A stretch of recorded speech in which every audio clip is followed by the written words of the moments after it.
The Art of Sacred Being, A Journey Through Inner Wisdom, Emotional Mastery, and Authentic Living. Introduction. Why this book exists. You picked up this book because something inside you knows there's more. More to who you are, more to how life works, more to what's possible when you understand the invisible forces shaping your experience. I wrote this because I've spent decades discovering that the greatest truths aren't hidden in ancient temples or secret societies. They're hidden in plain sight, scattered across traditions that seem completely unrelated until you learn to see the golden thread connecting them all. Here's what we're going to explore together: how consciousness creates reality, why your body is the most sophisticated technology on the planet, what ancient wisdom traditions knew about human psychology that science is only now confirming, and how to actually use all of this to transform your daily life. We'll move from abstract concepts to practical techniques, from understanding energy vampires to mastering your own electromagnetic field, from recognizing manipulation to wielding the art of genuine influence. But here's what makes this book different. We're not just going to study ideas. We're going to learn how to embody them, because knowing without doing is like owning a map but never taking the journey. Each section builds on the last, creating a complete system for understanding yourself, your relationships, and your place in the cosmos. This isn't just philosophy. This is a manual for becoming fully alive. Part 1. The Map of Consciousness. Chapter 1. The Blueprint of Reality. Understanding the Tree of Life. Summary. Before we can transform anything, we need to understand how reality is structured. Ancient wisdom traditions mapped consciousness onto a symbolic tree with 10 spheres, each representing a stage of divine emanation. This isn't abstract mysticism, it's a practical map of how energy becomes matter, how thought becomes form, and how you can navigate from physical existence back to your divine source. The architecture of everything. Imagine you're looking at a blueprint, not for a house, but for all of existence. That's what the ancient Kabbalists created when they mapped the tree of life, a diagram showing exactly how the formless divine source cascades down into the physical world you can touch, taste, and see. Now, I know what you might be thinking. Kabbalah? Isn't that some obscure mystical tradition? Yes, and it's also one of the most practical psychological maps ever created. Here's why it matters to you right now in your actual life. The Tree of Life has 10 spheres called Sephirot. Think of them as 10 levels of a cosmic waterfall, where pure awareness at the top gradually crystallizes into the solid reality you experience. At the very top sits Keter, the crown. This is pure potential, the unmanifest source, what some traditions call God and others call universal consciousness. It's the I am before any particular identity shows up. As that energy descends, it passes through 22 pathways connecting the spheres. Each pathway represents a specific type of transformation, like light passing through different lenses. Eventually, this cascade reaches Malkuth, the kingdom, which is our physical world, your body, everything you can perceive with your senses. Here's the part that will change how you see everything. This tree doesn't just describe the universe out there, it describes the universe in here. You are a microcosm of the entire cosmic structure. The same principles that govern galaxies govern your thoughts. The same energies flowing between stars flow between your cells. As above, so below. Let me give you a concrete example. When you look at the human body, you can literally map the tree of life onto it. Your heels, touching the earth, correspond to Malkuth, your physical foundation. Moving up through your body, you encounter different energy centers that align with different spheres. Your solar plexus relates to personal power. Your heart corresponds to Tiferet, the sphere of beauty and balance. And your crown, the top of your head, connects to Keter, pure consciousness. This isn't poetic metaphor.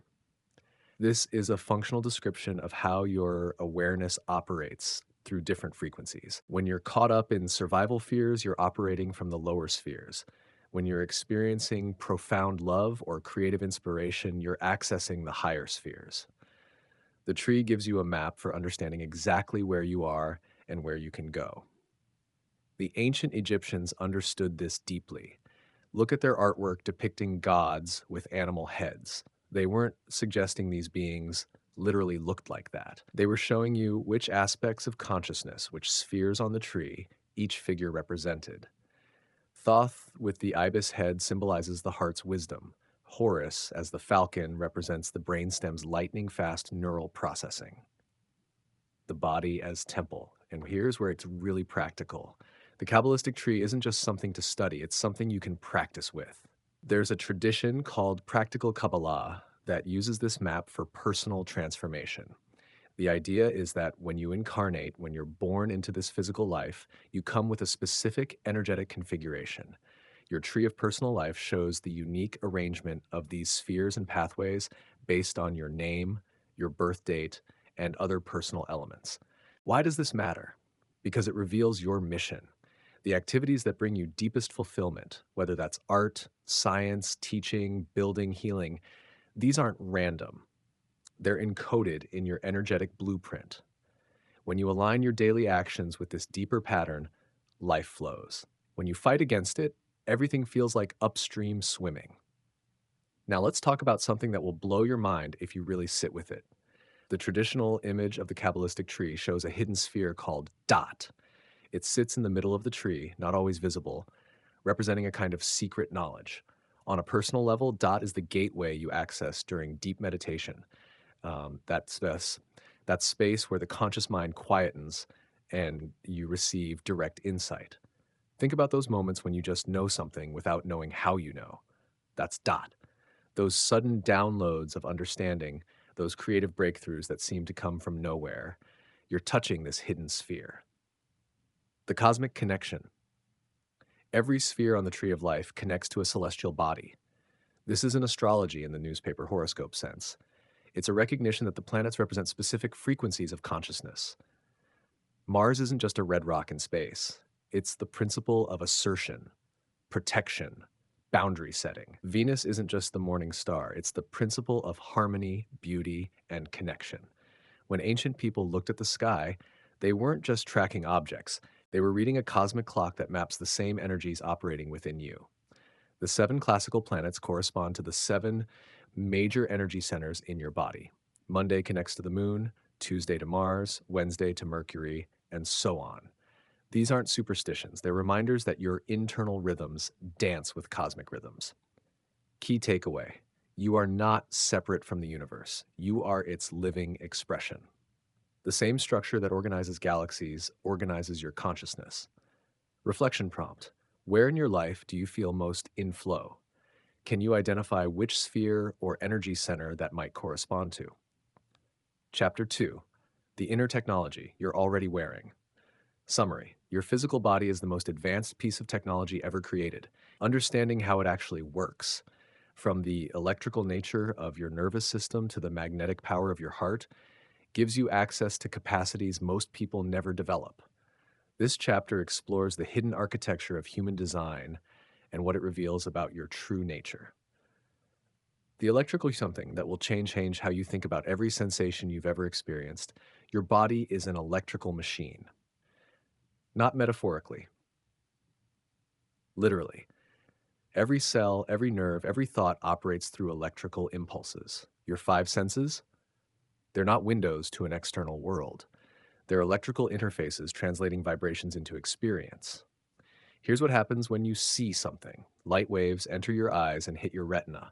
But your retina isn't just a passive receiver. It's more like a sophisticated translation device. The light gets converted into electrical signals that travel through your optic nerve to your visual cortex at the back of your brain. Then, in a process that takes less than 1/100th of a second, your brain constructs an image from those signals and projects it onto the screen of your consciousness. So when you look at a tree, are you seeing a tree? Not exactly. You're seeing an internal representation of a tree, generated by your brain based on electrical input. The tree you perceive exists inside your consciousness. The external world as you experience it is an internal simulation. This isn't philosophy, it's neurobiology, and it has massive implications for everything we'll explore together. Consider pain. When you stub your toe, what actually happens? The impact creates an electrical overload in the nerve. The nerve can't handle the voltage, so it signals distress. That signal travels to your brain, which interprets it as pain. But here's the key: the pain isn't in your toe. The pain is in your brain's interpretation of the electrical signal from your toe. This is why meditation can reduce pain. This is why people in flow states can sustain injuries without noticing. Your experience of reality isn't determined by what's happening out there. It's determined by how your brain processes the electrical information it receives. The tree of life in your flesh. Remember how we mapped the tree of life onto the human body? Let's go deeper into that. You actually have two trees operating in your physical form. The first is your arterial system, the cardiovascular tree rooted in your heart. The second is your nervous system, the tree of knowledge rooted in your brain. These two trees show up symbolically in the Genesis story. The tree of life in the garden, that's your cardiovascular system with the heart at its center. The tree of knowledge of good and evil, that's your nervous system, the network through which you experience duality, pleasure and pain, good and bad, light and dark. Without your nervous system, you couldn't experience anything at all. It's the interface between pure consciousness and physical matter. Your brain processes approximately 400 billion bits of information per second, but you're only consciously aware of about 2,000 bits. The rest operates below your conscious threshold. This means the vast majority of what influences your experience happens in your subconscious. Your nervous system is constantly receiving, processing, and responding to information you never consciously register. Becoming aware of this is the first step toward genuine freedom. Now, here's something fascinating about your nervous system's central channel, your spinal column. In spiritual traditions, this is depicted as a ladder, Jacob's ladder, reaching from earth to heaven, with angels ascending and descending. Those angels are the electrical signals traveling up and down your spine. Ascending signals carry sensory information from your body to your brain. Descending signals carry commands from your brain to your body. The biblical story of Jacob's dream isn't about a literal ladder. It's about the stairway of consciousness within your own body, the pathway from material awareness to spiritual illumination. When you learn to consciously direct energy up this pathway, you're climbing the ladder. The marvel of human design. Let's take a moment to appreciate the sheer impossible brilliance of your body. You contain approximately 30 trillion cells, 30,000 individual living units, all working in perfect coordination. You have 206 bones providing structure. Your brain contains roughly 86 billion neurons, each connecting to thousands of others, creating a network more complex than any computer ever built. Your eyes alone contain about 126 million light-sensitive cells, packed into a space smaller than a postage stamp. These cells, rods for light and motion, cones for color and detail, process visual information faster than the most advanced cameras ever created. When you walk from a dark room into bright sunlight, your eyes adjust instantly. A camera takes several seconds and still can't match the dynamic range your eyes handle effortlessly. Consider your hands. The human hand has 27 bones, 29 joints, and at least 123 named ligaments working together to give you the most versatile manipulative tool in nature. The opposable thumb alone sets humans apart, enabling everything from painting masterpieces to performing microsurgery. Your heart, we'll explore this more deeply later, generates an electromagnetic field that extends several feet beyond your body. It's not just a pump, it's an energy generator, an emotional processing center, and the seat of what many traditions call the soul. Key takeaway: your body isn't a vehicle for consciousness, it is consciousness made visible. Understanding its design reveals your divine nature. Reflection prompt: take a moment to feel your heartbeat. Consider that this organ has been beating since before you were born, without any conscious effort from you. What does this reveal about the intelligence animating your body? Chapter 3: The Art of Being Human, Presence, Authenticity, and the Actor's Path. Summary: this chapter bridges ancient wisdom with practical technique, showing how the principles genuine actors use to create authentic characters are the same principles you can use to create an authentic life. Drawing from the tradition of transformational acting, we explore how presence, sensory awareness, and emotional truth can liberate you from mechanical living. The two ways of showing up. Throughout history, performers have approached their craft in two fundamentally different ways. One group tries to represent a character. They observe human behavior, practice gestures, memorize line readings, and essentially build a mask they can wear on stage. The other group tries to present a character. They search within themselves for the emotional truth of the role, then filter everything through that authentic experience. This distinction matters far beyond the stage. Every day, you're making the same choice. Are you representing a version of yourself, following scripts written by family expectations, social conditioning, and old patterns? Or are you presenting your genuine self, responding to each moment from authentic feeling and clear intention? The great acting teacher Uta Hagen spent her early career as a representational performer. She learned all the tricks: how to cry on cue, how to make an entrance that got applause, how to manufacture emotional effects. She was successful, and she was miserable.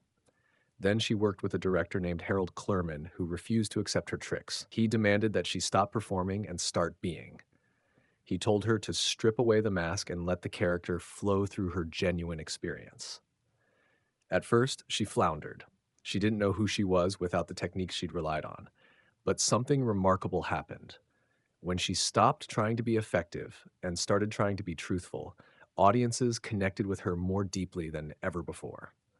The wall between performer and audience dissolved. She discovered that authenticity, even imperfect, vulnerable authenticity, communicates more powerfully than polished performance. The Object Exercise Revolution, Hagen developed a series of exercises to help actors find authentic presence. These weren't just theater games, they're practical tools for anyone wanting to wake up from mechanical living. The core exercise is deceptively simple. Take 2 minutes from your real life, 2 ordinary minutes when you're alone pursuing a simple objective. Recreate exactly what happened, not what you think should have happened, not an improved dramatic version, what actually happened in all its mundane detail.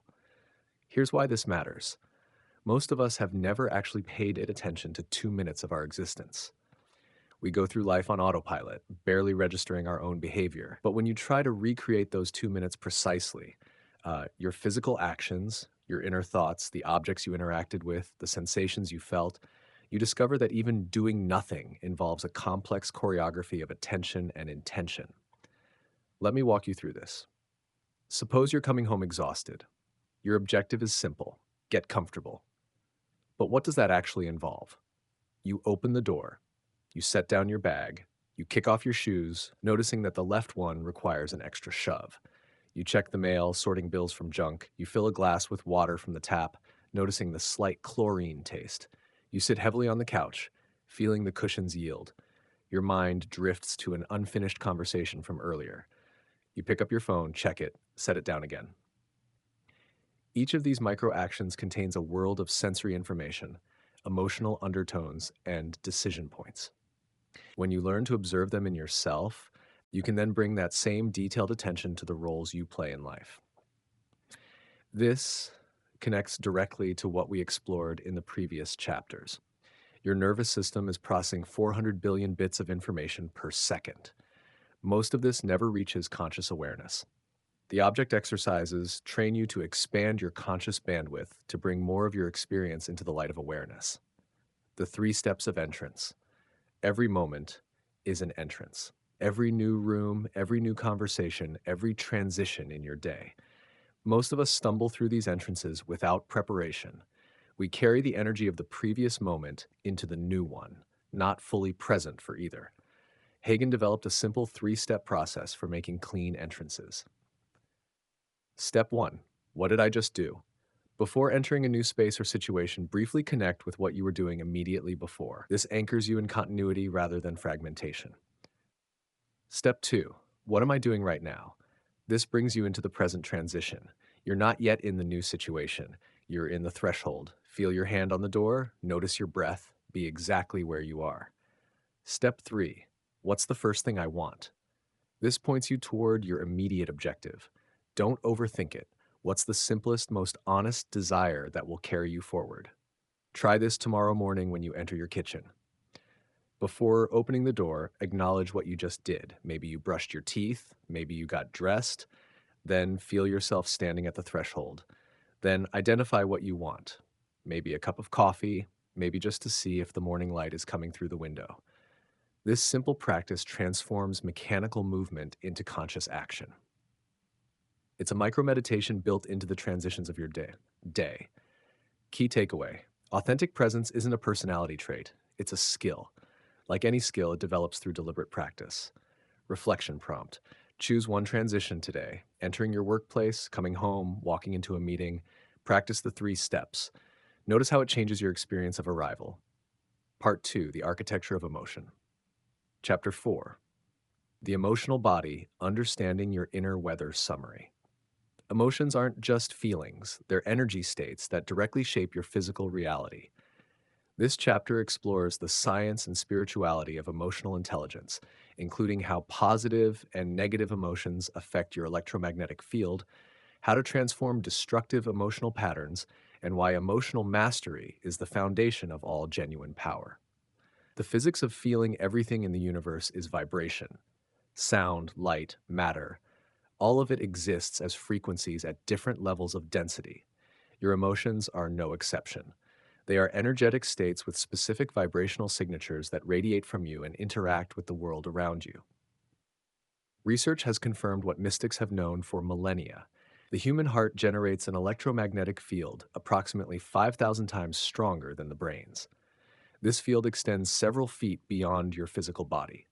When you're experiencing positive emotions, love, gratitude, joy, peace, this field expands and becomes more coherent. When you're caught in negative emotions, fear, anger, resentment, the field contracts and becomes chaotic. This isn't metaphor. The HeartMath Institute has documented these phenomena using sophisticated measuring equipment. Your emotional state literally changes the electromagnetic environment around you. Other people's nervous systems can detect and respond to these changes, often without conscious awareness. Think about what this means. When you walk into a room, you're not just bringing your physical body, you're bringing an energy field that communicates information about your internal state. People sense this as vibe or presence. They may not know why they feel comfortable or uncomfortable around you, but their nervous systems are responding to the electromagnetic information you're broadcasting. Now, here's something crucial. This field works both ways. Just as you broadcast your emotional state, you also receive emotional information from others. Your heart's electromagnetic field acts as both transmitter and receiver. This explains why some people drain your energy while others restore it. This explains why you can sense tension in a room before anyone speaks. This explains the phenomenon of emotional contagion, how moods spread through groups like invisible currents. The geometry of feeling. Let's explore how this understanding connects to ancient wisdom about the 5 senses. The human body is designed around the number 5, 5 senses, 5 fingers, 5 toes, 5 points forming a pentagram. In esoteric traditions, the pentagram with spirit at the top represents mastery of the physical by the spiritual. The inverted pentagram with spirit at the bottom represents spirit subordinated to material desire. Every day you choose which orientation you'll operate from.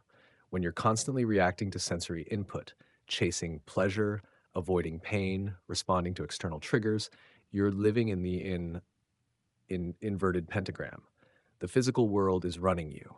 But when you learn to respond from a centered place, processing sensory information without being controlled by it, you're living in the upright pentagram. Spirit leads and matter follows. This isn't about denying the physical world, it's about relating to it consciously rather than compulsively. The 5 senses give you an extraordinary interface with reality. They just weren't designed to be in charge. They're input devices, not operating systems. Consider the biblical symbolism of Jesus being crucified with 5 wounds. These wounds correspond to the 5 senses. The crucifixion represents the voluntary surrender of sensory attachments, not destroying the senses, but releasing their dominance over consciousness. When you can experience pleasure without grasping and pain without aversion, you're participating in this crucifixion. You're dying to the tyranny of sensation so you can be reborn into freedom. The alchemy of transformation. So, how do you actually work with emotions constructively? The key understanding is that emotions are energy in motion. They're meant to flow. Problems arise when emotional energy gets stuck, when you suppress feelings, when you identify with them so completely that they become chronic states, when you feed negative emotions through repetitive thinking patterns. The tradition of emotional alchemy offers a practical method. Each of the seven deadly sins represents a specific energetic distortion. Pride distorts self awareness. Greed distorts desire, lust distorts connection, envy distorts appreciation, wrath distorts power, gluttony distorts satisfaction, sloth distorts purpose. For each distortion, there's a corresponding virtue that represents the healed expression of that same energy. Pride transmutes into humility, not self deprecation, but accurate self assessment. Greed transmutes into generosity, not reckless giving, but open handed trust. Lust transmutes into love, not repression of desire, but integration of desire with genuine care, and so on through the list. This transmutation doesn't happen through willpower alone. It happens through a specific process: awareness, acceptance, and active practice. First, you must become aware of the distortion. You can't transform something you can't see. This requires honest self observation, often uncomfortable, but absolutely necessary. Second, you must accept the distortion without judgment. Hating your pride just feeds the pride with more self focused energy. Acceptance creates space for change. Third, you must actively practice the virtue. You can't think your way out of emotional patterns. You must do something different. Let me give you a concrete example. Suppose you recognize that you struggle with envy. You compare yourself to others and feel diminished when they succeed. First, you become aware of this pattern without pretending it doesn't exist. Second, you accept that this is currently part of your experience. Not good, not bad, just present. Third, you begin practicing genuine celebration of others' success. When a colleague gets a promotion, you consciously send them congratulations and feel into what it would be like to genuinely want their highest good. At first, this practice will feel artificial. You're building new neural pathways. But over time, the artificial becomes natural. The brain rewires. The emotional body learns a new pattern. Key takeaway: your emotional state shapes your physical reality through the electromagnetic field generated by your heart. By consciously transmuting negative emotional patterns, you literally change the energy you're broadcasting into the world. Reflection prompt: which emotional pattern most often disrupts your peace? Can you identify both the distortion and the corresponding virtue? Chapter 5: The Fruits of Transformation: Cultivating Inner Qualities. Summary: the fruits of the Spirit described in ancient texts aren't arbitrary virtues. They're the natural expressions of a consciousness operating at higher frequencies. This chapter explores each fruit in depth, including practical methods for cultivation and the signs of genuine versus forced development. The organic harvest of awakening. When a tree is healthy, it produces fruit naturally. The apple tree doesn't strain to produce apples. It doesn't read books about appleness or attend workshops on fruit-bearing techniques. It simply grows in good soil, receives adequate water and sunlight, and from that healthy state, fruit emerges as a natural expression of its nature. The same principle applies to human consciousness.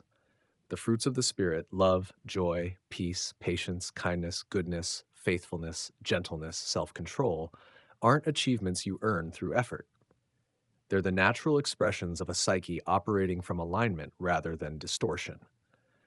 Think of it this way: when you're running a fever, you don't try to produce health by imitating healthy behaviors while ignoring the infection. You treat the underlying condition, and health returns naturally.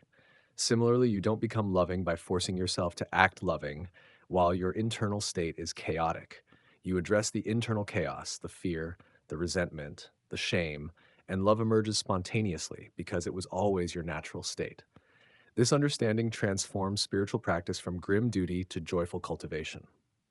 You're not trying to become something you're not. You're removing the obstructions that prevent your natural radiance from shining through.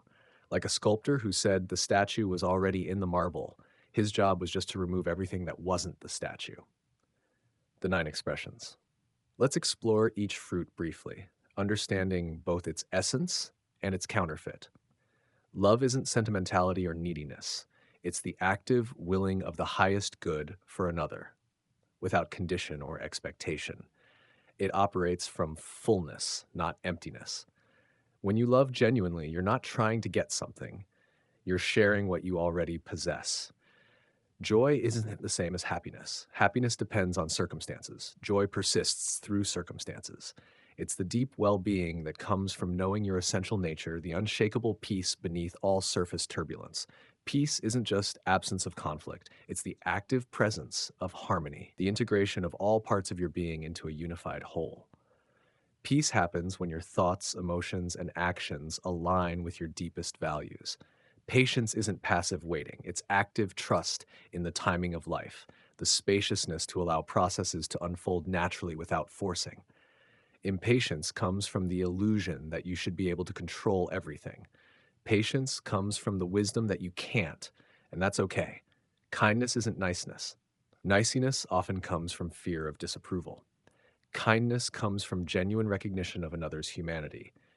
It's the natural response when you see yourself in others. Goodness isn't moral rigidity, it's the generosity of spirit that wants to contribute, that finds satisfaction in being a beneficial presence. Goodness doesn't keep score, it gives because giving is its nature. Faithfulness isn't blind loyalty, it's the integrity that keeps commitments, that shows up consistently, that can be counted on. Faithfulness is what makes relationships possible. Trust built on demonstrated reliability. Gentleness isn't weakness, it's strength under control. The gentle person could use force but chooses not to, could dominate but chooses to serve. Gentleness is power expressed through love rather than fear. Self control isn't repression, it's the freedom to choose your response rather than being driven by impulse. The self controlled person feels anger but isn't controlled by it, experiences desire but isn't enslaved by it. Self control is the capacity to align your actions with your values regardless of emotional weather. Cultivation practices. How do you actually develop these qualities? Not by trying harder, but by creating the conditions in which they naturally flourish. First, attention. What you feed with your attention grows. If you constantly expose yourself to violence, chaos, and negativity, don't be surprised when those qualities dominate your inner landscape. Curate your mental diet as carefully as you would your physical diet. What media do you consume? What conversations do you participate in? What environments do you frequent? Second, practice. Each quality can be exercised like a muscle. You don't wait until you're in a crisis to practice patience. You practice patience in small moments, waiting in line, dealing with slow internet, listening to someone who takes forever to get to the point. These micro practices build the neural pathways that will be available when bigger challenges arise. Third, community. You can't develop spiritual fruits in isolation. You need mirrors, people who reflect back to you what you can't see in yourself. You need support, people who hold space for your growth without judgment. You need challenge, people whose different perspectives stretch your understanding. Fourth, contemplation.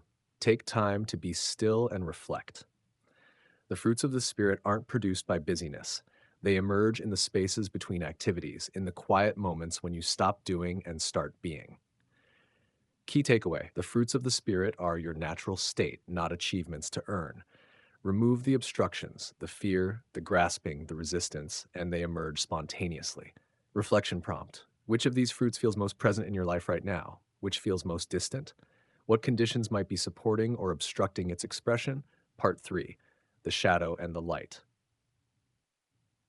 Chapter 6: Understanding Energy Dynamics, Protection, Boundaries, and the Empath's Path. Summary: some people are naturally more sensitive to the emotional energy of others. If you're one of them, you've probably been told you're too sensitive your whole life.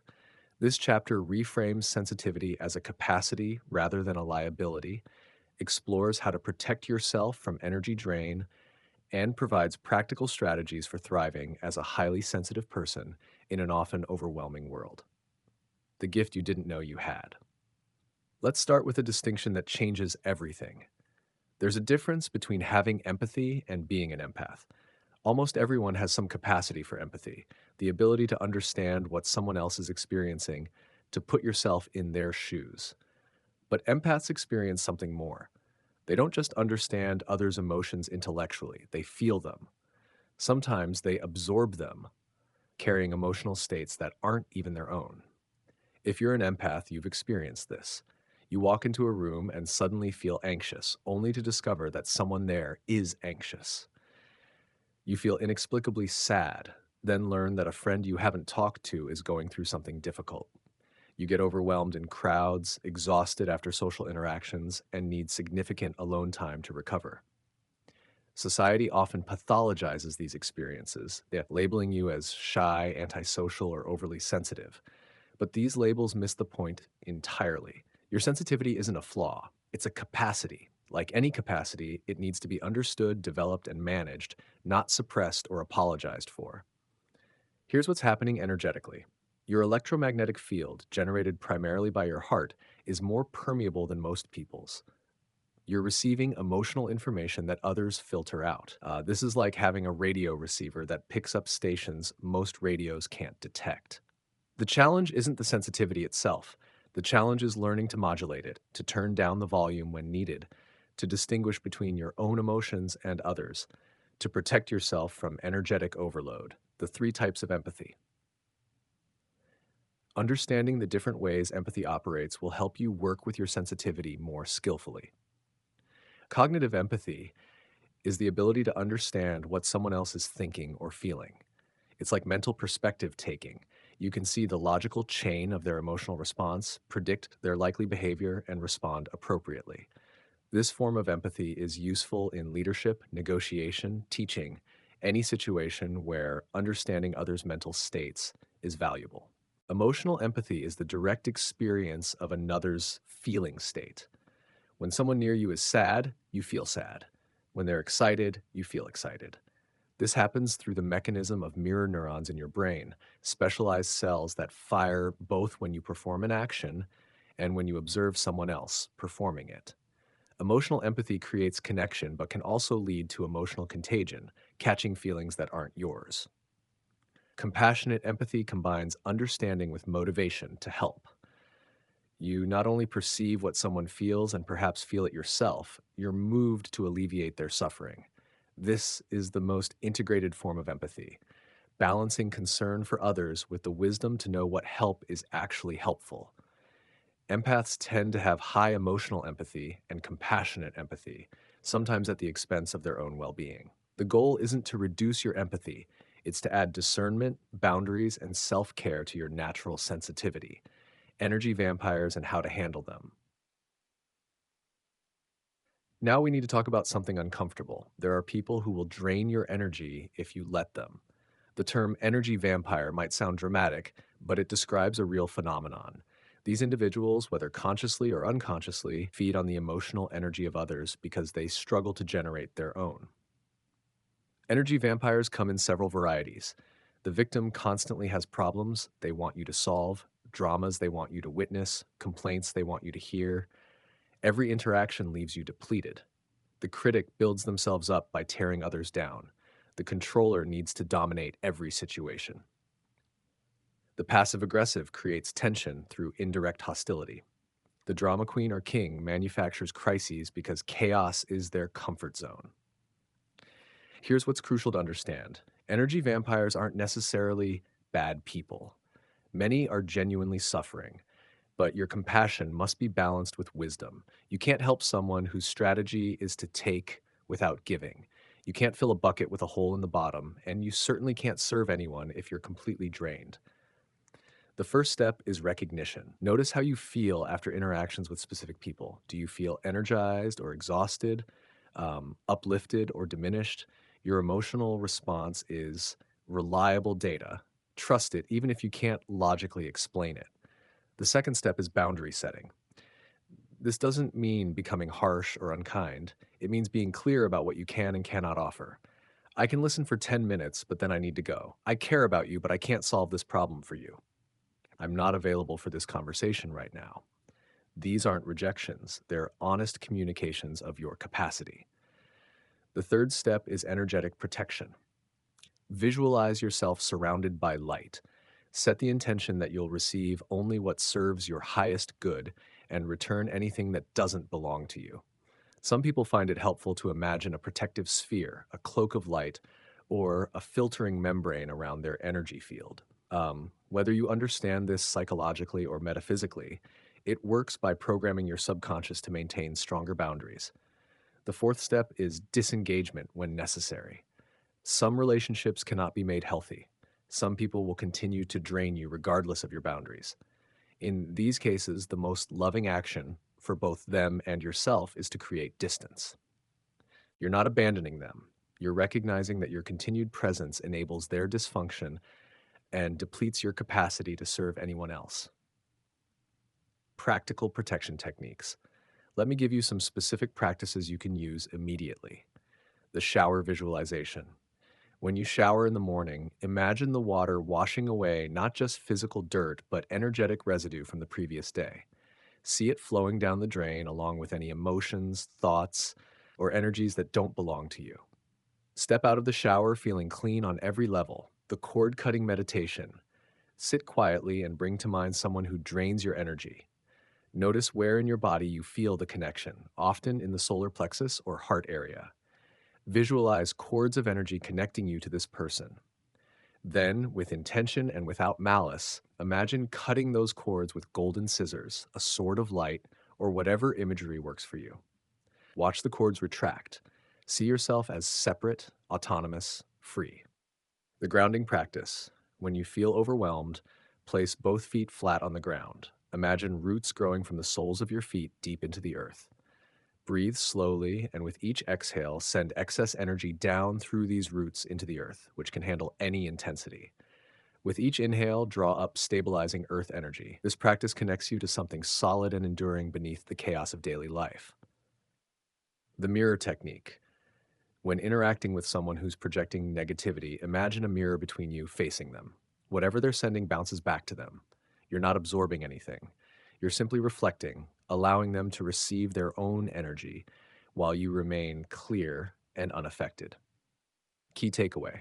Sensitivity is a gift, not a weakness.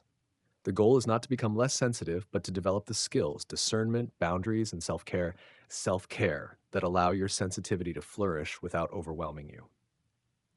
Reflection prompt. Think of 3 people in your life. How do you feel after interacting with each of them? Are there any energy drains you've been tolerating that need addressing? Chapter 7. Shadows and Saboteurs. Understanding the dark side of human nature. Summary. To navigate the world skillfully, you need to understand not just the light, but also the shadow. This chapter explores the dark triad of personality traits, Machiavellianism, narcissism, and psychopathy. Not to judge or label others, but to recognize patterns, protect yourself from manipulation, and integrate your own shadow material in healthy ways. The dark triad, what it is and why it matters. Let's talk about something most spiritual books avoid. The uncomfortable reality is that some people operate from motivations that are fundamentally manipulative, exploitative, or destructive. These aren't just difficult people. They represent specific patterns of personality organization that have been studied extensively by psychologists. The dark triad consists of 3 overlapping but distinct personality configurations. Together, they account for a disproportionate amount of the suffering humans inflict on each other. Machiavellianism, named after the political philosopher Niccolo Machiavelli, describes people who view others primarily as tools to be used. They're strategic, calculating, and emotionally cold. They don't necessarily enjoy causing harm. They're simply willing to do whatever advances their goals. For them, the ends always justify the means. A Machiavellian boss might systematically undermine colleagues to secure a promotion, not because they hate those colleagues, but because they see them as obstacles to be removed. Narcissism takes its name from the Greek myth of Narcissus, who fell in love with his own reflection. Narcissists have an inflated sense of self-importance, a deep need for admiration, and a striking lack of empathy for others. But here's what most people don't understand. Beneath the grandiose exterior lies profound insecurity. The narcissist's self-image is so fragile that any criticism, any perceived slight, can trigger narcissistic rage, an explosive reaction that seems wildly disproportionate to the trigger. This rage is a defense mechanism protecting a psyche that cannot tolerate being seen as anything less than perfect. Psychopathy is the most severe of the 3. Psychopaths are characterized by callousness, lack of remorse, impulsivity, and often charming but manipulative social behavior. They understand emotions intellectually, but don't feel them in the normal way. This allows them to manipulate others without the discomfort that would inhibit most people. Not all psychopaths are violent criminals. Many function successfully in society, gravitating toward positions of power where their traits are rewarded. The corporate psychopath might ruin lives without ever breaking a law. Here's what connects these three. All involve low empathy, all involve exploitation of others, and all exist on a spectrum. You can have traits without having a full-blown disorder. Most importantly, understanding these patterns helps you recognize them in others and potentially in yourself. The shadow in all of us. Now, before you start diagnosing everyone around you, let me offer a crucial perspective. The dark triad represents extreme expressions of qualities that exist in everyone. We all have the capacity for manipulation, selfishness, coldness, and cruelty. These capacities are part of the human shadow, the aspects of ourselves we'd rather not acknowledge. Carl Jung, one of the founders of depth psychology, argued that we all have a shadow self containing everything we've repressed or denied. The more we pretend these qualities don't exist in us, the more power they have over our behavior. The person who insists, "I would never manipulate anyone," is often the most skilled manipulator, simply because they're unconscious of doing it. Integration doesn't mean acting out shadow impulses. It means acknowledging them, understanding where they come from, and channeling their energy constructively. Your capacity for anger can become the fuel for setting healthy boundaries. Your selfishness can inform self-care. Your ability to detach emotionally can help you make clear decisions in crisis. The saint who has integrated their shadow is far more trustworthy than the nice person who insists they have no dark impulses. The integrated person knows what they're capable of and consciously chooses the light. The unintegrated person is at the mercy of impulses they don't even recognize as their own. Recognizing manipulation. Let me share some specific manipulation tactics to watch for. These come from researchers Harriet Breaker and George Simon, who've studied manipulative behavior extensively. Gaslighting. The manipulator denies your reality, making you question your own perceptions. "I never said that," "You're being too sensitive," "You're imagining things." Over time, this erodes your confidence in your own judgment. Love bombing. Intense affection and attention at the beginning of a relationship, designed to create dependency and lower your defenses. Once you're hooked, the affection gives way to control. Guilt tripping. Making you feel responsible for the manipulator's feelings or circumstances. "If you really loved me, you would. After everything I've done for you." The silent treatment. Withdrawing communication as punishment, leaving you desperate to restore connection and willing to accept blame you don't deserve. Projection. Accusing you of the very things they're doing. The unfaithful partner constantly accusing you of cheating. The dishonest person insisting you're lying, playing the victim, framing every situation so they're the one who's been wronged, no matter what actually happened. This elicits your compassion while making you feel guilty for holding them accountable. Moving the goalposts. No matter what you do, it's never enough. The standards keep changing so that you're always failing, always trying harder, always seeking approval that never comes. Understanding these tactics doesn't make you paranoid, it makes you prepared. When you can name what's happening, you're less susceptible to it. Historical examples and modern applications. The dark triad isn't new. History offers countless examples. Joseph Stalin ruled the Soviet Union through a combination of Machiavellian strategy, narcissistic grandiosity, and psychopathic indifference to suffering. During the Great Purge of 1937 to 1938, hundreds of thousands were executed or sent to labor camps, not because they posed actual threats, but because Stalin's paranoia demanded the elimination of anyone who might theoretically challenge him. Gregory Rasputin, the Russian mystic who gained influence over the imperial family in the early 1900s, exemplifies many narcissistic traits. He positioned himself as indispensable, manipulated the royal couple's concern for their hemophiliac son, and accumulated power through his perceived spiritual authority. Accounts of his sexual exploits and political meddling may be exaggerated by his enemies, but the pattern is clear. He used charisma and manipulation to serve his own interests. On the psychopathy spectrum, consider Paul Bernardo, the Canadian serial killer who, along with his wife Karla Homolka, sexually assaulted and murdered young women in the 1990s.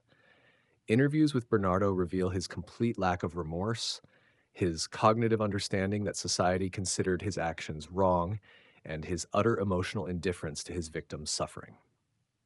He represents the extreme end of the spectrum, but the same underlying traits can appear in less violent but still destructive forms in everyday life: protection and integration. So, how do you protect yourself while also doing your own shadow work? First, trust your intuition. If someone makes you uncomfortable, pay attention. You don't need to justify your feelings. Your nervous system is picking up signals your conscious mind hasn't processed yet. The gift of fear is that it warns you before you can articulate the threat. Second, observe patterns over time. Everyone has bad days. Everyone occasionally manipulates. The question is whether exploitative behavior is occasional or chronic, situational or pervasive. A single data point tells you little. A consistent pattern tells you everything. Third, set and enforce boundaries. Manipulators test boundaries constantly. When you give an inch, they take a mile. Clear, firm boundaries communicated without apology are your best protection. No is a complete sentence. Fourth, maintain your support network. Isolation makes you vulnerable. When you have people who know you, who care about you, who can offer perspective, you're much harder to manipulate. Abusers systematically isolate their victims for exactly this reason. Fifth, do your own shadow work. The more you know your own darkness, the less power others' darkness has over you. When you've faced your own capacity for cruelty, you're less shocked by it in others. When you've integrated your own manipulative tendencies, you recognize them more clearly when they're directed at you.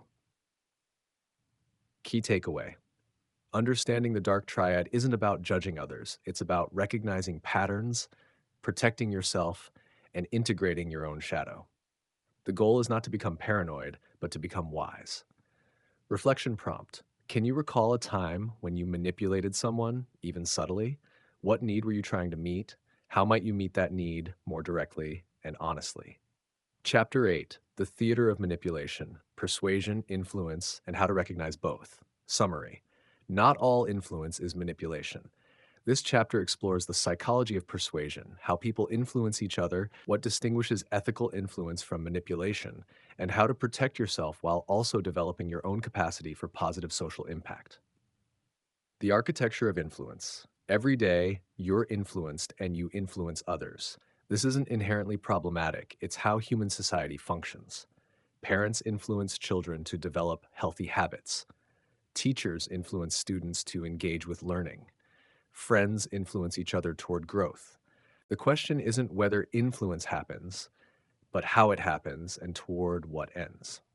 Psychological research has identified several principles of influence that operate beneath conscious awareness. Understanding these principles serves two purposes.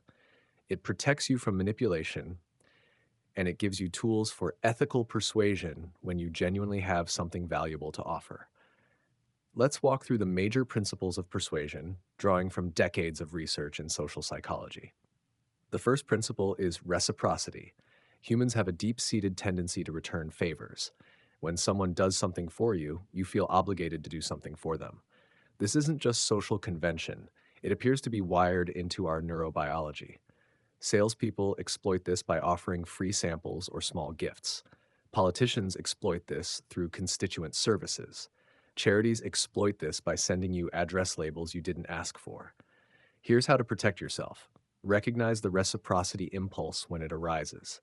You can accept a gift without being obligated to give anything in return.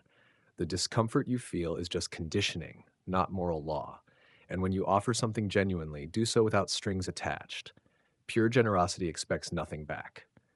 The second principle is social proof. When uncertain, people look to others to determine appropriate behavior. This is why restaurants seat their first customers near the window. Passersby see people eating and think, that place must be good. It's why television shows use laugh tracks. It's why testimonials are effective even when you don't know the people providing them. Protection against social proof manipulation requires independent thinking.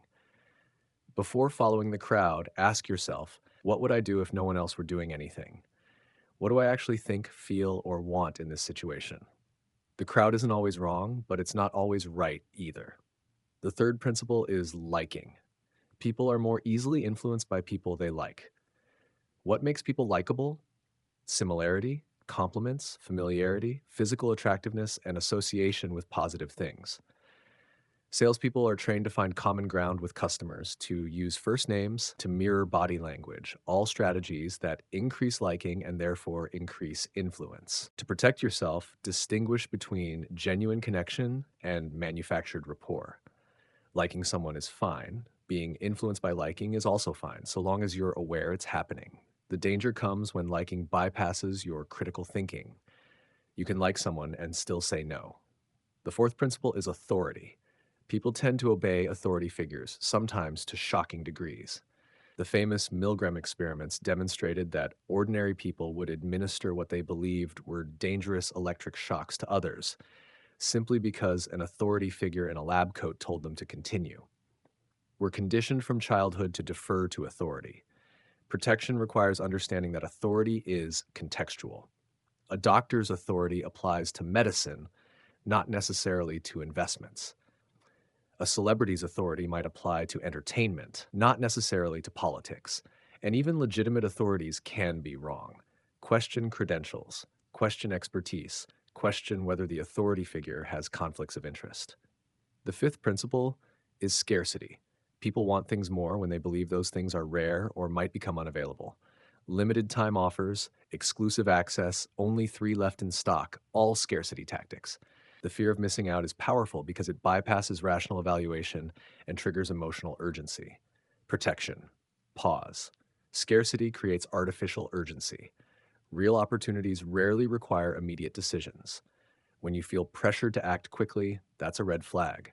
Take time to evaluate even when, especially when someone's telling you that time is running out. The sixth principle is commitment and consistency. Once people commit to a position or action, they tend to behave consistently with that commitment, even when the original reasons for the commitment no longer apply. This is why salespeople try to get small commitments first. A foot in the door makes the larger request harder to refuse. Protect yourself by giving yourself permission to change your mind. Consistency is overrated when circumstances change. You're allowed to make a new decision based on new information. You don't owe anyone consistency with your past self. Ethical persuasion versus manipulation. So, what distinguishes ethical influence from manipulation? 3 factors: intent, transparency, and outcome. Intent. Are you trying to serve the other person's interests as well as your own, or are you exclusively self-interested? Ethical persuasion seeks mutual benefit. Manipulation seeks benefit for the manipulator at the other's expense. Transparency. Are you being honest about what you're doing, or are you concealing your methods and motivations? Ethical persuasion can withstand scrutiny. Manipulation depends on the target not understanding what's happening. Outcome. What's the likely result for the person being influenced? Ethical persuasion leads to outcomes that, if the person had perfect information and complete clarity, they would still choose. Manipulation leads to outcomes that benefit the manipulator at the target's expense. Let me give you an example of ethical persuasion in action. Suppose you've developed a product that genuinely helps people. You believe, based on evidence, that your product will improve customers' lives. You use principles of influence to communicate your message effectively. You build rapport, you present your case clearly, you share testimonials from satisfied customers, you offer a money-back guarantee. You're transparent about what you're selling, why you believe in it, and what customers can expect. If someone says no, you accept it gracefully. This is ethical persuasion. You're not deceiving anyone. You're not exploiting vulnerabilities. You're using communication skills to connect people with something you believe will benefit them. The outcome, if your belief is correct, is positive for everyone. Contrast this with manipulation. A manipulator might use the same techniques: rapport building, testimonials, urgency, but toward different ends. The product doesn't work. The testimonials are fabricated. The guarantee has fine print that makes it impossible to claim. The manipulator doesn't care whether the customer benefits. The manipulator cares only about the sale. The techniques aren't inherently good or bad. The ethics live in the application. Practical persuasion skills. Now let's talk about how to apply these principles ethically in your own life. Whether you're pitching an idea, advocating for a cause, negotiating a raise, or simply trying to communicate more effectively, Understanding the mechanics of influence will make you more effective. First, understand your audience. What do they care about? What problems do they have that you can solve? What language do they use to describe their experience? The more you understand the person you're trying to reach, the better you can frame your message in terms that resonate with them.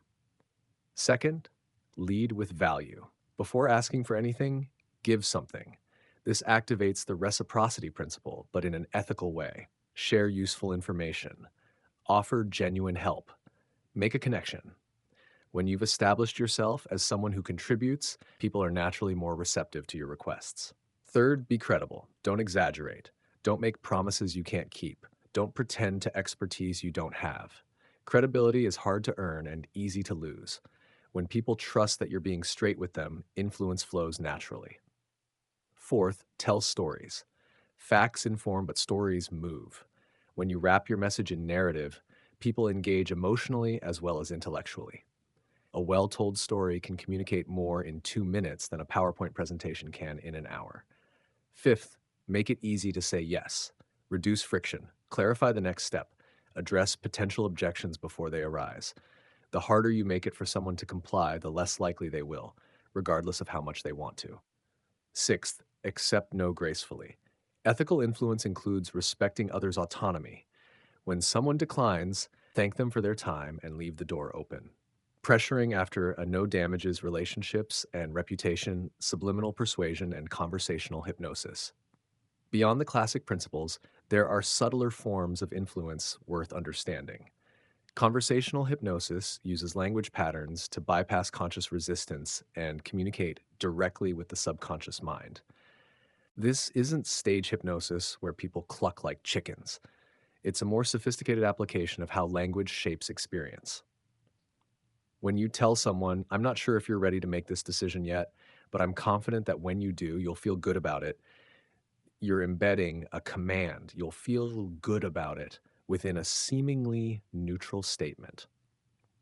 Other patterns include presupposition, assuming what you want to be true, embedded commands, highlighting certain words through tone or gesture, and pacing and leading, matching someone's current experience and then guiding them to a new one. These tools, like all influence tools, can be used ethically or manipulatively. An ethical communicator uses them to help people access their own resources and make choices aligned with their values. A manipulative communicator uses them to override others' autonomy for personal gain. The best protection against manipulation is awareness. When you understand how influence works, you're less susceptible to its covert applications. You can notice when someone's using these patterns and evaluate their message consciously rather than being swept along unconsciously. Key takeaway: everyone influences and is influenced. The difference between ethical persuasion and manipulation lies in your intent, your transparency, and the outcomes you seek. Master these principles to communicate more effectively while protecting yourself from those who would use them against you. Reflection prompt: think of a time when you felt manipulated. Which principle of influence was being used? How might you respond differently now with your expanded understanding? Part 4: The Practical Mystic. Chapter 9: Daily Alchemy, Transforming Routine into Ritual. Summary: spiritual growth doesn't require retreating from the world. It requires transforming how you engage with the world you're already in. This chapter explores how to turn ordinary activities, eating, speaking, interacting with others, into opportunities for conscious practice and energetic cultivation. The power of your word. Let's start with something you do every day without thinking about it: speaking. The words you speak are not neutral. They are vibrational frequencies that directly impact your physical body, your emotional state, and the people around you. Recall what we discussed earlier about your body being an electrical machine. When you speak, you're generating sound waves, vibrational patterns that propagate through the air. But these aren't just mechanical phenomena. They carry information, they carry intention, they carry energy. Research by Dr. Masaru Emoto demonstrated that water exposed to different words formed different crystalline structures. Words like love and gratitude produced beautiful symmetrical patterns. Words like hate and anger produced chaotic, distorted patterns.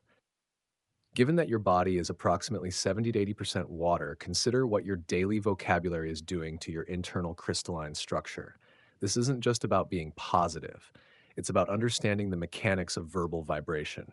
Every time you say, I am tired, you're sending that frequency through your body's water and into your cellular structure.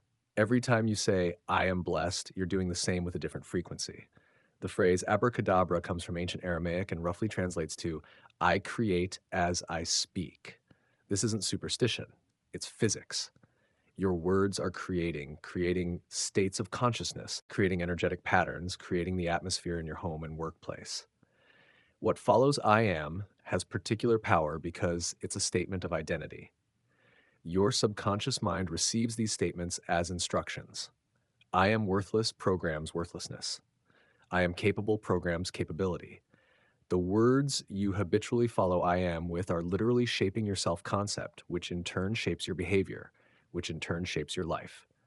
Here's a practical practice for the next week. Pay attention to everything you say after I am. If it's negative, stop mid sentence and rephrase. Not through denial, but through intentional choice. I am so stressed becomes I am learning to manage pressure. I am such a failure becomes I am growing through challenges. The new statement must feel at least somewhat true, or your subconscious will reject it. The alchemy of food eating is something you do several times a day. Most people do it unconsciously, often while distracted by screens or conversation. But eating can be a profound spiritual practice when approached with intention. Ancient traditions understood that food wasn't just fuel, it was energy. The vibrational quality of your food affects your consciousness. This is why many spiritual traditions include dietary guidelines, not as arbitrary rules, but as practical wisdom about how different foods affect different states. Before eating, consider pausing to bless your food, not necessarily in a religious sense, but in a energetic sense. Hold your hands over your meal and direct gratitude into it. Gratitude is a high frequency emotion. When you infuse your food with gratitude before consuming it, you're literally raising its vibration. This isn't mystical nonsense. Remember the electromagnetic field generated by your heart. That field interacts with the electromagnetic fields of everything around you, including your food.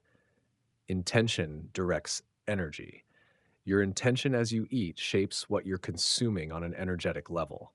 The tradition of saying grace before meals originates in this understanding. It wasn't originally about thanking a distant deity. It was about consciously preparing food to nourish not just the body, but the entire being. Similarly, consider the quality of what you consume beyond just nutritional content. Fresh, whole foods carry more life force than processed, preserved foods. Food prepared with love tastes different and affects you differently than food prepared with resentment or indifference. Your grandmother's soup really was special, and not just because of the recipe, transforming negative patterns. Let's talk about a subtle but powerful practice, mentally transmuting the seven deadly sins into their opposite virtues. We touched on this earlier. Now let's go deeper. The practice works like this. When you notice yourself falling into one of the destructive patterns, you consciously redirect that energy toward its corresponding virtue. Pride into humility. Humility doesn't mean thinking less of yourself. It means thinking of yourself less, shifting attention from self importance to genuine connection with others and accurate self assessment. When you notice yourself needing to be right, needing to be recognized, needing to be superior, pause. Ask, what would humility look like right now? What would I do if I didn't need to prove anything? Greed into generosity. Greed is the fear based accumulation of resources. Generosity is the trust based circulation of resources. When you notice yourself grasping, hoarding money, time, credit, attention, pause. Ask, what would happen if I gave something away right now? Not recklessly, but as a practice of trust. Lust into love. Lust objectifies. Love connects. Lust is about what you can get from someone. Love is about what you can share with someone. When you notice yourself relating to people as objects for your gratification, sexual or otherwise, pause. Ask, how would love behave in this situation? Envy into contentment. Envy compares your inside to others' outsides. Contentment rests in your own experience. When you notice yourself measuring against others, pause. Ask, what's actually true about my life right now? What's good here that I'm overlooking? Wrath into patience. Wrath explodes. Patience contains. Wrath reacts immediately. Patience responds deliberately. When you notice anger rising, pause. Ask what's really going on beneath this anger. What am I afraid of? What do I need to communicate that I'm not communicating? Gluttony into moderation. Gluttony consumes mindlessly. Moderation enjoys mindfully. When you notice yourself overindulging in food, drink, entertainment, work, pause. Ask, what am I trying to fill with this consumption? What would genuine nourishment look like? Sloth into diligence. Sloth avoids necessary effort. Diligence engages with life actively. When you notice yourself procrastinating or numbing out, pause. Ask, what's the smallest step I could take right now? What am I avoiding? And why? The practice of blessing language contains hidden codes. The English language in particular is full of words that carry embedded meanings most people never notice. Consider the word bless. Phonetically, it resembles be less, to be less. Is this coincidence? Perhaps. But consider the cumulative effect of constantly speaking blessings that linguistically encode diminishment. Now, I'm not suggesting you stop saying bless you when someone sneezes. I am suggesting you become conscious of the language you use and the possible effects it has on your subconscious programming. Similarly, the word hello contains hell. The word goodbye originated from God be with ye. The words you speak dozens of times daily are not arbitrary. They carry histories and embedded meanings that may be influencing you beneath conscious awareness. The practice, then, is not to become paranoid about language, but to become intentional. Choose words consciously. When possible, select phrases that encode what you want to create rather than what you want to avoid. Speak blessings that actually feel expansive. Greet people with genuine presence rather than rote formulas. This connects to everything we've discussed about energy, vibration, and the creative power of intention. Your words are spells, not in the sense of magic incantations but in the sense of pattern vibrations that shape reality. Choose them wisely. Key takeaway: your daily routines, speaking, eating, interacting, aren't separate from your spiritual practice. They are your spiritual practice, awaiting only your conscious presence to transform from mundane to sacred. Reflection prompt: choose one daily routine, your morning coffee, your commute, your evening meal. For 1 week, approach it as a sacred ritual rather than a mundane task. Notice what changes. Chapter 10: The Body Electric. Understanding your energetic anatomy. Summary: your physical body is surrounded and interpenetrated by an electromagnetic field that directly affects your health, your emotions, and your interactions with others. This chapter explores the science and spirituality of this field, including practical methods for strengthening, protecting, and consciously directing your energetic presence. The aura and the biofield. Every living thing generates an electromagnetic field. Your heart produces the strongest component of this field, but every cell, every organ, every system contributes. Together, these create what's variously called the aura, the biofield, or the human energy field. This isn't metaphorical. Scientists can measure the heart's electromagnetic field with magnetometers. They can detect the field at a distance of several feet from the body. They've demonstrated that one person's heart signal can be detected in another person's brainwaves when they're in physical proximity. Your emotional state directly affects the coherence of this field. When you're experiencing positive emotions, love, appreciation, compassion, your heart rhythm becomes more ordered and your electromagnetic field becomes more coherent. When you're experiencing negative emotions, frustration, anxiety, anger, the field becomes chaotic and disordered. This has practical implications. A coherent electromagnetic field appears to provide protection against energetic interference from the environment. It's harder for negative influences to penetrate when your field is strong and ordered. A chaotic field is more permeable, making you more susceptible to the emotional states of others and to environmental stressors. The armor of God described in Ephesians isn't about physical protection. It's about maintaining a coherent energy field that serves as a shield against negative spiritual influences. When the scripture says our struggle is not against flesh and blood, but against the rulers, against the authorities, against the powers of this dark world, and against the spiritual forces of evil in the heavenly realms, it's describing energetic dynamics that precede and underlie physical reality. Factors that strengthen and weaken your field, What builds a strong, coherent energy field? Several factors work together. Diet. The quality of fuel you provide your body directly affects the quality of energy it can generate. Fresh, living foods carry more life force than processed, dead foods. Hydration matters. The electrical conductivity of your tissues depends on adequate water and electrolytes. Exercise. Physical movement circulates energy. Stagnation in the physical body creates stagnation in the energy body. Regular movement, especially outdoors in natural settings, keeps your field vibrant and flowing. Sleep. During sleep, your energy field recharges and reorganizes. Chronic sleep deprivation creates chronic energetic depletion. The quality of your sleep matters as much as quantity. Dark, quiet, cool sleeping environments support deeper restoration. Emotional state. This is perhaps the most powerful factor. Positive emotions create coherence. Negative emotions create chaos. You can't always control what emotions arise, but you can influence which ones you dwell on and feed. Gratitude practices, loving kindness meditation, and conscious reframing all contribute to field coherence. Thought patterns, rumination, worry, and obsessive thinking create energetic turbulence. Mental discipline, the ability to direct and focus attention, creates energetic stability. Meditation strengthens this capacity directly. Environment. You're constantly interacting with the fields of everything around you. Nature replenishes. Certain people replenish. Other people deplete. Electromagnetic pollution from devices affects sensitive individuals. Conscious management of your environment is part of energetic hygiene. What weakens the field? The opposites of all the above: poor diet, sedentary lifestyle, sleep deprivation, chronic negative emotions, undisciplined thinking, toxic environments, but also substance abuse, unresolved trauma, chronic stress, and exposure to energetically draining individuals. Alcohol deserves special mention. The Arabic word al-kul means body-eating spirit. Alcohol literally weakens the electromagnetic field, making you more permeable to external influences.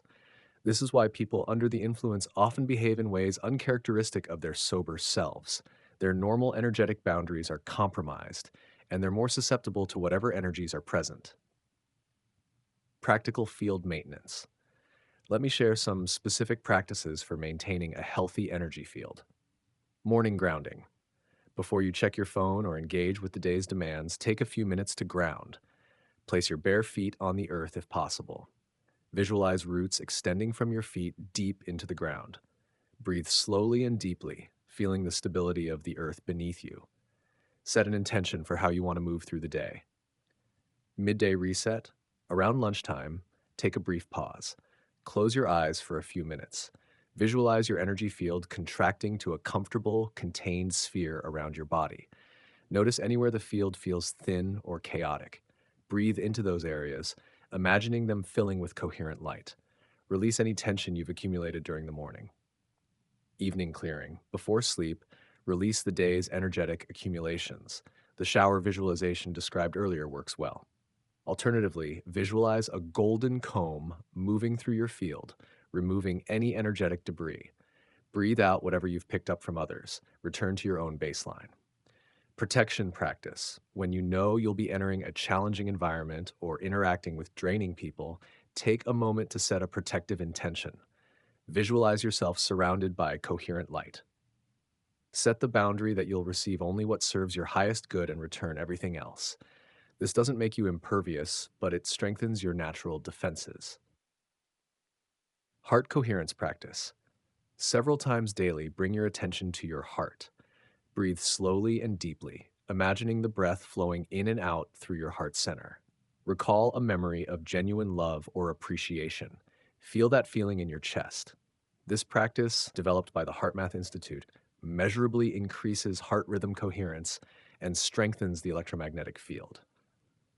Key takeaway: your energy field isn't just an abstract concept, it's a measurable, functional aspect of your being that directly affects your health and experience.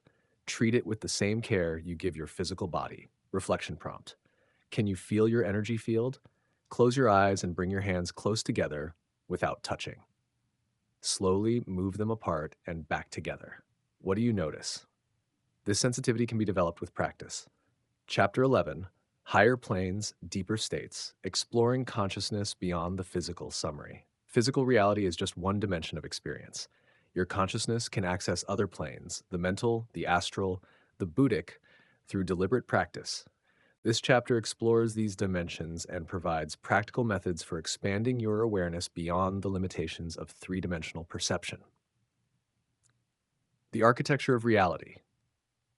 Let's map the full territory of consciousness as understood by esoteric traditions across cultures. Beyond the physical plane you experience through your senses, there exist progressively subtler dimensions of reality. These aren't places in the spatial sense. They're frequencies of experience, levels of density in consciousness itself. The physical plane is the densest, most crystallized expression of consciousness. Here, energy has slowed to the point of appearing solid. Time moves linearly. Space seems fixed. Your physical body gives you a point of focus within this dimension. The etheric plane interpenetrates the physical. It's the energetic template from which physical forms are structured. Every physical object has an etheric counterpart. The etheric body, sometimes called the vital body or energy body, is what acupuncturists work with when they balance meridians. It's what healers sense and influence. It's the layer of your being that's most directly responsive to intention and attention. The astral plane is the dimension of emotion and imagination. When you dream, your awareness shifts into the astral. When you visualize, you're working with astral substance. The astral body, your body of light, is what separates from the physical during out-of-body experiences. Emotions are astral forces. They exist as objective energies on this plane, visible and tangible to developed perception. The mental plane is the dimension of thought, not the personal thoughts you have moment to moment. Those are more like ripples on the surface, but the deeper structures of mind, the archetypal patterns from which specific thoughts arise. The mental body is your vehicle for operating on this plane. Great thinkers, inventors, and artists access this dimension when they receive inspiration. The Buddhic plane represents the highest currently accessible to human consciousness. It's described as pure emptiness, profound stillness, the ground of being itself. Here, the illusion of separate self dissolves. What remains is awareness without object, consciousness without content, being without becoming. This is the state mystics throughout history have described as union with the divine. Think of these planes not as separate locations, but as octaves of a single note. Middle C doesn't exist in a different place than high C. They're the same essential vibration at different frequencies. Similarly, all planes of existence are expressions of the same consciousness, vibrating at different rates. The reality behind the heliocentric model. Here's something that will shift your perspective dramatically. The heliocentric model of the solar system, with the sun at the center and planets orbiting around it, is more than astronomical theory. It's an encoded representation of human consciousness. The sun corresponds to Tiferet on the tree of life, which also corresponds to the heart. The sun is the heart of the solar system. Your heart is the sun of your personal system. The planets correspond to different energy centers in your body, different frequencies of consciousness. This doesn't mean the physical solar system is unreal. It means the physical solar system is an external representation of an internal reality. The same principle that organizes the heavens organizes your consciousness. As above, so below. As within, so without. The ancients who constructed these models weren't ignorant primitives who thought the earth was flat. They were sophisticated metaphysicians who encoded spiritual truths in astronomical frameworks. When you see a medieval painting of God holding a compass, creating the universe, you're seeing Kabbalistic cosmology rendered in visual form. The compass represents the duality of Chokmah and Bina, wisdom and understanding, the first differentiation from unity into polarity. This is why sacred geometry appears everywhere in nature. The Fibonacci sequence, the golden ratio, the patterns of growth in plants and shells, these aren't random. They're the visible signatures of the invisible principles that structure reality. Mathematics is the language in which creation is written. Astral projection, the conscious out-of-body experience. Let me address something you've probably wondered about. Astral projection, the conscious separation of awareness from the physical body, is a real phenomenon, but it's nothing like what you've seen in movies. Here's what actually happens during out-of-body experiences. Your consciousness shifts its primary identification from the physical body to the astral body. You're not leaving anything. All bodies, all planes exist within consciousness. What changes is which aspect of your total being you're identifying with and experiencing through. You already do this every night. When you dream, your awareness operates through your astral body. The difference between ordinary dreaming and conscious astral projection is the presence of lucidity. You know you're dreaming, and you can direct the experience to some degree. Developing the capacity for conscious astral projection requires preparation. You can't just decide one day to have an out of body experience and expect it to happen. You need to develop specific skills. First, you must master your mind through meditation. The biggest obstacle to astral projection is the uncontrolled mental chatter that keeps your awareness tethered to the physical. When you can maintain a clear, focused, yet relaxed state of consciousness for extended periods, you're developing the necessary foundation. Second, you must address your fears. Fear is the primary barrier between waking consciousness and expanded awareness. Fear of the unknown, fear of losing control, fear of not being able to return, fear of what you might encounter. These fears are normal, but they must be faced and released before you can move beyond them. Third, you must integrate your shadow material. What you haven't owned in yourself, you'll encounter in projected form in the astral realm. If you haven't faced your own darkness, the darkness you meet in other dimensions will terrify you. The astral plane reflects your internal state. A clear, integrated consciousness has a safe, expansive astral experience. A fragmented, unintegrated consciousness may have a frightening one. Fourth, you must learn to let go. The transition from physical to astral awareness involves a moment of profound surrender. You can't force it. You can only create the conditions and then allow it to happen. The moment you try to make something happen, you've reasserted the ego's control and lost the expanded state. Here's a basic method for beginners. Lie down comfortably in a dark, quiet room. Position yourself on your back with arms and legs slightly apart so no body part touches another. Relax completely from your face down to your feet. Let go of all tension. Begin deep, slow breathing. Focus entirely on your breath. When thoughts arise, and they will, gently return attention to breathing. Continue until your mind is settled and your body feels heavy and relaxed. Now allow your body to fall asleep while keeping your conscious mind awake. This is the key, maintaining awareness as the body transitions into sleep. As the body sleeps, you'll begin to feel strange sensations, vibrations, sounds, a sense of floating or heaviness. Don't be alarmed. These are signs that consciousness is disengaging from the physical vehicle. If you feel your heart begin to race, remain calm. This is a common response to the unfamiliar sensations of separation. Trust the process. Stay relaxed. When the sensations intensify, you may find your awareness suddenly in a different location, hovering above your body or in an entirely different environment. This is the astral state. Initially, your vision may be blurry and your movements awkward. With practice, clarity improves. This method requires patience. You might attempt it dozens of times before achieving any notable result. The biggest obstacle is excitement. When you feel the separation beginning, excitement pulls you back into the physical. The second biggest obstacle is fear. Both are overcome through practice, lucid dreaming as training. If full astral projection seems too advanced, start with lucid dreaming. Lucid dreaming occurs when you realize you're dreaming while still in the dream. At that point, you can begin to consciously navigate the dream environment. To develop lucid dreaming, start with reality checks during your waking hours. Several times a day, ask yourself, am I dreaming? Look at your hands. In dreams, hands often look strange. Too many fingers, blurry, shifting. Read something, look away, and read it again. In dreams, text often changes. Try to push your finger through your palm. In dreams, it sometimes works. The more you practice reality checks while awake, the more likely you are to perform them while dreaming.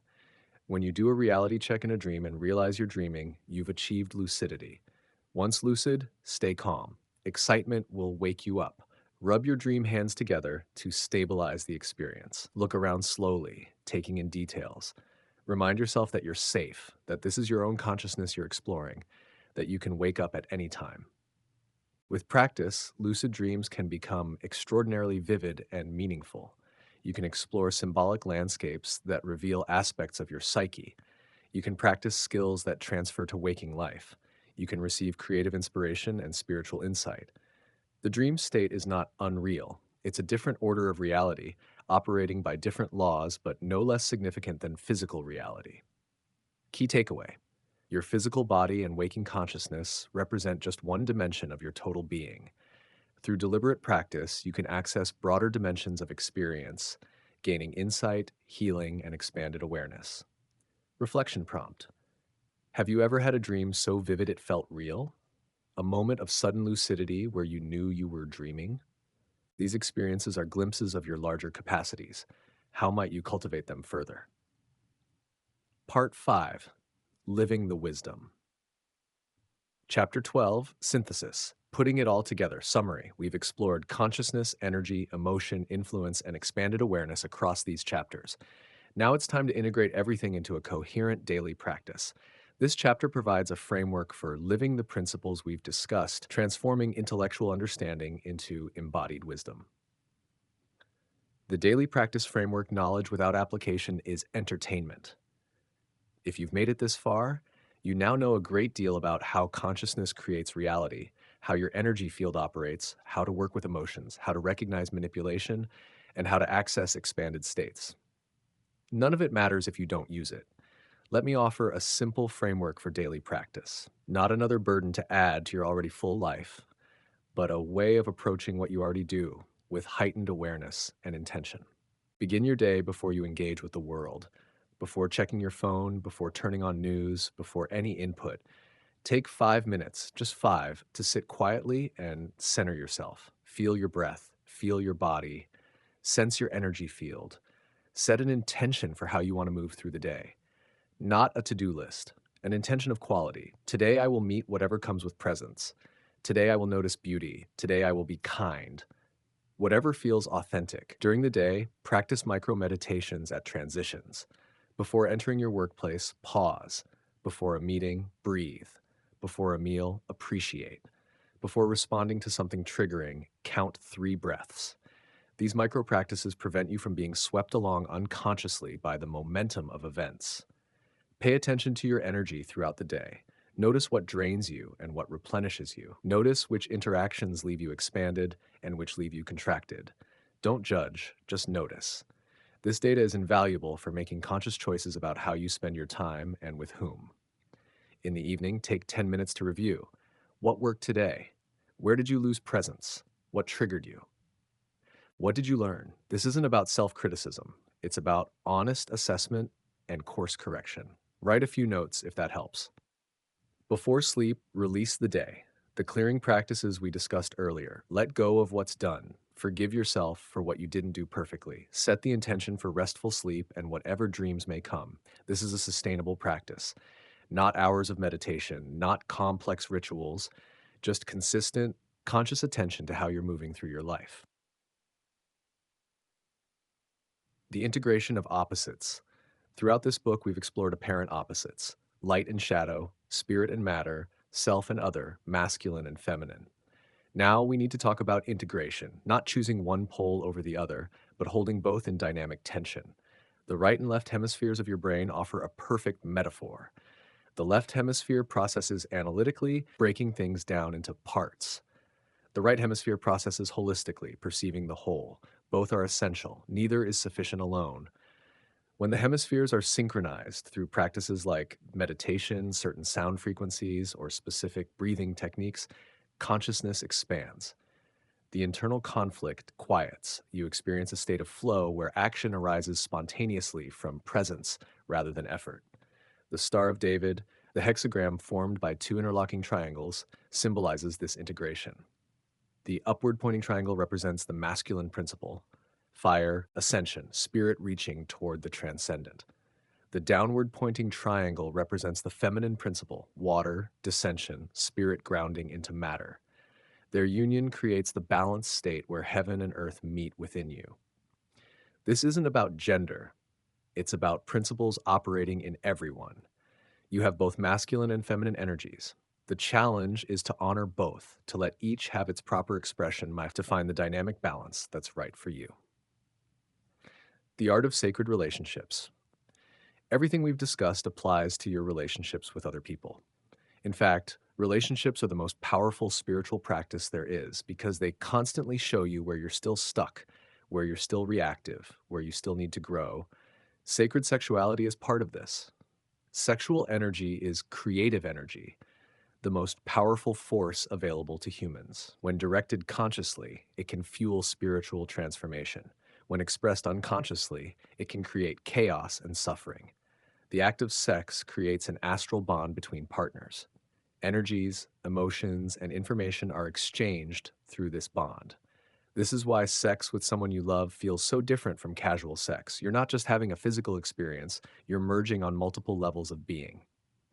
This is also why sexual ethics matter. When you're sexually intimate with someone, you're not just sharing bodies, you're sharing energy fields.